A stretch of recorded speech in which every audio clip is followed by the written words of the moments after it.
Hello guys, இன்னைக்கு செல்வி cooking சேனலில் முடக்கத்தாங்கீரையில் தோசை தான் செய்ய போகிறேன். இந்த தோசைக்கு பச்சை வெங்காயம் சட்னி அரைச்சி வச்சு சாப்பிட்றப்ப ரொம்ப டேஸ்ட்டாக இருக்கும். எக்ஸ்ட்ரா 2 தோசை கூட சாப்பிடுவாங்க. வாங்க இது எப்படி செய்யுதுன்னு பார்க்கலாம்.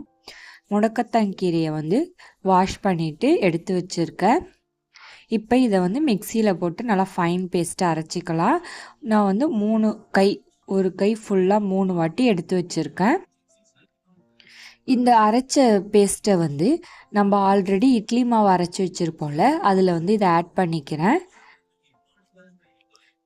ஆட் பண்ணிக்கிட்டு நல்லா மிக்ஸ் பண்ணி விட்டுக்கிறேன். இந்த மாதிரி இட்லி மாவில் மிக்ஸ் பண்ணிவிட்டு நம்ம தோசை சுட்டு சாப்பிட்டோன்னா ரொம்ப டேஸ்ட்டாக இருக்கும். ஒரு சில பேர் இதுக்குன்னு தனியாகவும் அரிசி பருப்புலாம் ஊற வச்சு இந்த கீரையை சேர்த்துப்பாங்க. அதை விட இது நல்லா டேஸ்ட்டாக இருக்கும். ட்ரை பண்ணி பாருங்கள். இப்போ இதை தோசை ஊற்றிக்கலாம்.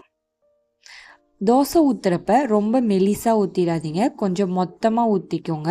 அப்போ தான் இந்த சட்னிக்கு ரொம்ப டேஸ்ட்டாக இருக்கும் சாப்பிட்றதுக்கு.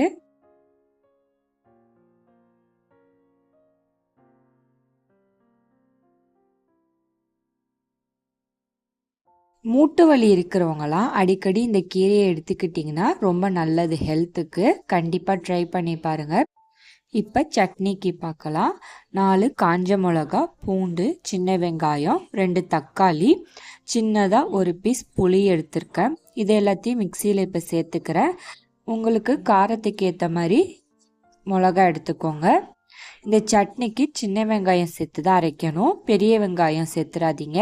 சின்ன வெங்காயம் சேர்த்து அரைக்கிறப்ப தான் டேஸ்ட்டாக இருக்கும். சட்னிக்கு தேவையான அளவு உப்பு சேர்த்துக்கிறேன். இப்போ இது நல்லா ஃபைனாக அரைச்சிக்கலாம்.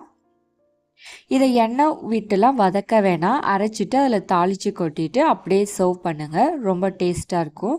அது இந்த சட்னியை அம்மியில் வச்சு அரைச்சி சாப்பிட்றப்ப இன்னும் ரொம்ப டேஸ்ட்டாக இருக்கும். கண்டிப்பாக ட்ரை பண்ணி பாருங்கள். இந்த வீடியோ பிடிச்சிருந்தால் லைக் பண்ணுங்கள், ஷேர் பண்ணுங்கள், சப்ஸ்கிரைப் பண்ணுங்கள். மறக்காமல் எப்படி இருக்குன்னு கமெண்ட் பண்ணுங்கள். தேங்க்யூ.